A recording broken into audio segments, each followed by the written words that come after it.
आज ज्योग्राफी का क्वेश्चन है। ज्योग्राफी के क्वेश्चन में हम लोग समझेंगे और आप आंसर दीजिएगा। उसके बाद देखिए, नर्मदा नदी मध्य प्रदेश राज्य में पहाड़ी के शिखर से निकलती है। किस पहाड़ी के शिखर से निकलती है? Option A Mahendragiri, option B Aravali, option C Amarkantak, option D Dhupgarhi. सही उत्तर क्या है? 30 सेकेंड हो चुका। चलिए, सही उत्तर इसका हो जाएगा Amarkantak. Amarkantak is right answer. चलिए नेक्स्ट, निम्नलिखित में से किस देश में पारंपरिक बस्ती को कम्प्यूंग के नाम से जाना जाता है? कम्पुंग के नाम से जाना जाता है। बस्ती को कम्प्यूंग कहा जाता है इंडोनेशिया में। ठीक है, नेक्स्ट क्वेश्चन देखिएगा। बिहार का निम्नलिखित में से कौन सा जिला नेपाल के साथ अपनी सीमा साझा नहीं करता है? ठीक है, option A Sitamarhi, option B Madhubani, option D Purnia और ऑप्शन डी अररिया। तो मधुबनी भी करता है, अररिया भी करता है, सीतामढ़ी भी करता है। सीतामढ़ी तो बहुत ज़्यादा करता है उसके साथ। तो पूर्णिया इसका सही आंसर हो जाएगा। पूर्णिया जो पश्चिम बंगाल के साइड में है, इसलिए पूर्णिया इसका सही आंसर होगा। आइए नेक्स्ट क्वेश्चन देखते हैं। नरौरा परमाणु ऊर्जा संयंत्र भारत के किस राज्य में स्थित है? नरौरा जो है कहाँ है? तो उत्तर प्रदेश में स्थित है। ठीक है, नरौरा उत्तर प्रदेश में स्थित है और ये परमाणु विद्युत ऊर्जा संयंत्र है। ठीक है, चलिए नेक्स्ट क्वेश्चन देखते हैं। 4 नंबर 2 क्वेश्चन बन गया, 4 ही क्वेश्चन ये भी है। निम्नलिखित में से कौन सा कारक भारत की जलवायु को निर्धारण करता है? कौन सा कारक जो है भारत के जलवायु को निर्धारण करता है? समुद्र से दूरी, भूमि और जल का विवरण। तो इसका सही उत्तर क्या हो जाएगा आपके पास? इसका सही उत्तर केवल 2, केवल एक और 2 दोनों। तो इसका सही उत्तर हो जाएगा 1 और 2 दोनों। ठीक है, चलिए नेक्स्ट। प्रायद्वीपीय भारत में पश्चिम की ओर बहने वाली नदियों को उत्तर से दक्षिण की ओर में क्रमबद्ध सजाना है। ठीक है, इसका सही उत्तर कौन सा होगा? तो इसका सही उत्तर होगा साबरमती, ताप्ती, काली और भरतपुंजा। तो ये सीरियल नंबर से सजा ही हुआ है, इसमें कुछ छेड़छाड़ नहीं करना है। नेक्स्ट आइए, भंवर क्षेत्र हिमालय के किस भाग में स्थित है? देखिए, भंवर क्षेत्र जो है हिमालय के किस भाग में स्थित है? भंवर कहते किसको हैं? तो भंवर कहते हैं जो पहाड़ के नीचे दलदली क्षेत्र जो बन जाता है उसी को भंवर कहा जाता है। तो हिमालय के गिरिपाद के असनन के पास में इसको स्थित है ये।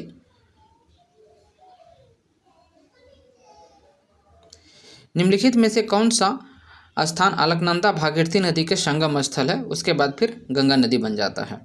तो कौन सा स्थान है? तो देखिए, इसका सही उत्तर होगा ऑप्शन ए है Karnaprayag, option B Vishnuprayag, option C Rudraprayag, option D जो है देवप्रयाग। तो देवप्रयाग इसका सही उत्तर हो जाएगा।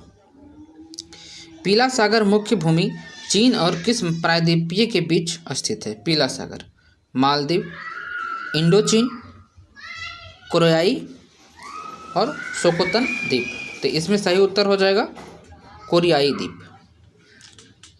ठीक है, चलिए, निम्नलिखित में से कौन सा पास सही ढंग से सुमेलित नहीं है? पास मतलब दर्रा। किगरी बिगरी चमोली और तिब्बत में।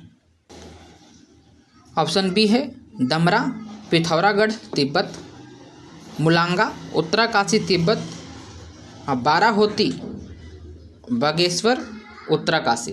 तो इसका सही उत्तर होगा, यही नहीं मिला हुआ है, समझें? बाराहोती, उत्तराकाशी और बागेश्वर, ये गलत है।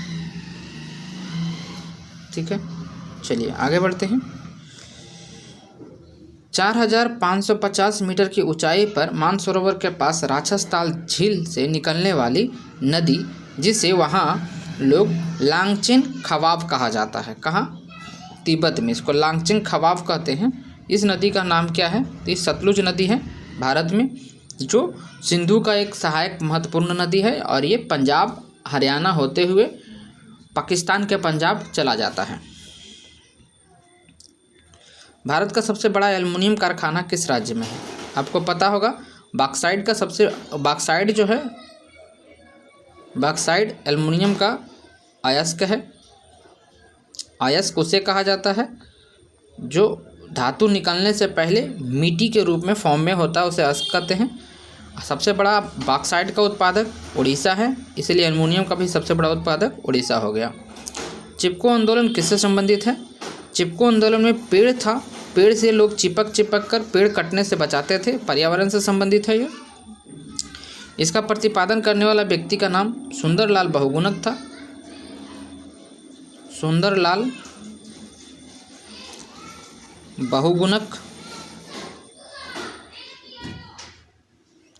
बहुगुणक थे। उत्तराखंड में हुआ था। उस समय उत्तराखंड नहीं था, इसे कहा जाता था उत्तरांचल। नेक्स्ट क्वेश्चन, काला नमक फसल किससे संबंधित है? काला नमक जो है ये चावल है। कैसा चावल है? सुगंधित चावल है। सुगंधित चावल से संबंधित है काला नमक। ठीक है, नंबर 1। दूसरा जो है गोविंद भोग नाम का एक चावल है, ये भी सुगंधित चावल है। तीसरा बासमती, ये भारत का सुगंधित चावल है। ठीक है, ये सभी सुगंधित चावल को जीआई टैग मिला हुआ है। काला नमक चावल को भी जीआई टैग मिला उत्तर प्रदेश में। जीआई टैग क्या होता है?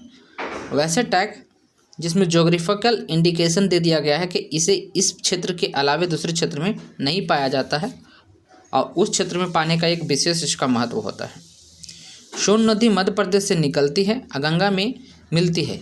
कौन सा राज्य में आके मिलती है? तो ये बिहार में आके मिलती है, दानापुर नामक जगह है। इधर से गंगा आती रहती है, यहाँ पे आके सोन मिलती है। सोन के बारे में एक और है, सोन इसका नाम इसलिए पड़ा है कि सोने के कण जैसा इसका बालू के रेत मिलते हैं। दूसरा और क्या नाम, दूसरा क्यों है विशेष महत्व? क्योंकि गंगा को दक्षिण से मिलने वाली यह नदी है। बाकी सभी नदी तो उत्तर से मिलती है, लेकिन ये दक्षिण से आकर मिलती है। दक्षिण से मिलने वाली नहीं, दक्षिण से आकर मिलती है। दक्षिण मतलब कहाँ है? मध्य प्रदेश है। मध्य प्रदेश भारत में कहाँ है? तो मध्य प्रदेश तो आप देखे हैं, मैप का आपको सबको खबर होगा।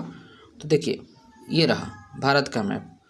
तो मध्य प्रदेश यहाँ वाला क्षेत्र में है, बिहार यहाँ वाला में, यहाँ से जाकर यहाँ मिलती है, इसीलिए विशेष महत्व रखती है। धुआंधार जलप्रपात कहाँ है? तो धुआंधार जलप्रपात जो है ये है जबलपुर में। ठीक है, धुआंधार जलप्रपात जबलपुर में है और जबलपुर में ये जो है नर्मदा नदी पर बनाता है। ठीक है, कौन सी विशेषता पश्चिमी घाटी के मैदान में पाया जाता है? पश्चिमी घाटी के मैदान में विशेषता जो पाया जाता है, यह विशेषता है लैगून और बैकवाटर। लैगून किसको कहते हैं? लैगून कहा जाता है उल्का पिंड द्वारा जो गड्ढा बन जाता है उसमें पानी जमा होता है, लैगून कहलाता है, क्योंकि इसमें पानी निकलने की और नदी द्वारा पानी अंदर आने की कोई भी मार्ग नहीं होता है। अब बैकवाटर कहा जाता है। हरित क्रांति का सबसे अधिक लाभ किसको मिला था? सबसे अधिक लाभ तो गेहूं का फसल को मिला है, गेहूं को फसल को मिला है, लेकिन सबसे अधिक प्रथम लाभ पहले किसको मिला था? तो ये पंजाब को मिला था। हरित क्रांति 1960 के दशक में स्टार्ट होता है। दशक मतलब 1960 से लेकर 70 तक, और एग्जैक्ट स्टार्ट होने की तिथि जो है ईस्वी जो है 1967-68 का। कितना जगह 68 रहेगा क्योंकि दिसंबर में स्टार्ट हुआ था, तो 68 आता है, तो ये स्टार्ट होने की तिथि है इसका। ठीक है, हरित क्रांति का हरित क्रांति के जन्मदाता किसे कहा जाता है? तो जन्मदाता कहा जाता है विश्व में नॉर्मन बेरलॉग को। ठीक है, और राज्य में जो है भारत में कहा जाता है MS स्वामीनाथन। MS स्वामीनाथन इसका जन्म है, हरित क्रांति के दिए हैं। अब देखिए हरित क्रांति में हुआ था क्या? HIV मतलब HYV, I नहीं Y, HYV हाइब्रिड फसल के सबसे पहले इंट्रोड्यूस किया गया था, इससे पैदावार बढ़ गया था। अच्छा, दूसरा क्वेश्चन एक और गुड क्वेश्चन है। इसमें क्या है कि हरित क्रांति में तो जनक तो ये तो हैं, लेकिन जो रासायनिक खाद जो हम लोग देते हैं उर्वरक, भूरी क्रांति, तो भूरी क्रांति का जनक किसको माना जाता है? ये भी MS स्वामीनाथन है। ठीक है, ये इस तरह के क्वेश्चन हम करवाते हैं। कौन सा कथन गलत है? तो देखिए, उष्णकटिबंधीय पर्णपाती वन वर्ष में एक समय में पंक्तियाँ गिरा देती है। पर्णपाती का मतलब होता है कि अपना पत्ती को एक बार वो गिरा देगी, पर्णपाती कहलाती है। कांटेदारी झाड़ी वृक्ष जो है कांटे के रूप में आकार ले लेती है उसकी पंक्तियाँ, क्योंकि पानी कम नुकसान हो। ये रेगिस्तान में पाया जाता है, इसलिए इसका होता है। रेगिस्तान वैसे जगह को कहा जाता है जहाँ फसल नहीं है, पेड़ नहीं है, बारिश कम होती है। उष्णकटिबंधीय वर्षा वन भारी वर्षा वाले क्षेत्र में पाए जाते हैं। देखिए, उष्णकटिबंधीय वर्षा वन का मतलब है कि वर्षा जहाँ बहुत ज़्यादा होगा उस क्षेत्र में ये वर्षा होगी। ठीक है, तो ये उष्णकटिबंधीय वर्षा वन भूमध्य रेखा के आसपास के क्षेत्र को कह सकते हैं। अब देखिए, मैंग्रोव वन खारे पानी में जीवित नहीं रह सकते। नहीं, मैंग्रोव वन खारे पानी में ही जीवित रह सकता है, इसका वही आधार ही है। ठीक है, चलिए, जनगणना 2011 के अनुसार भारत की जनसंख्या घनत्व कितना है? मतलब 1 किलोमीटर में कितने व्यक्ति रह रहे हैं 2012 के अनुसार, क्योंकि उसके बाद जनगणना तो हुआ नहीं है। तो इसका सही उत्तर है 382 पीपल पर किलोमीटर रह रहा है। सबसे कम रहने वाला राज्य कौन सा है? अरुणाचल प्रदेश। ठीक है, चलिए, भारत के प्रमुख जल निकासी प्रणाली के विकास के संबंध में कौन सा कथन सही है? ऐसा माना जाता है कि प्राचीन इंडो ब्रह्मण नदी समय के साथ 3 प्रमुख जलधारा प्रणाली में विभाजित हो गया। गंगा और उसकी हिमालय सहायक नदियाँ केंद्रीय जल निकासी प्रणाली के प्रतिनिधित्व करती हैं। ठीक है,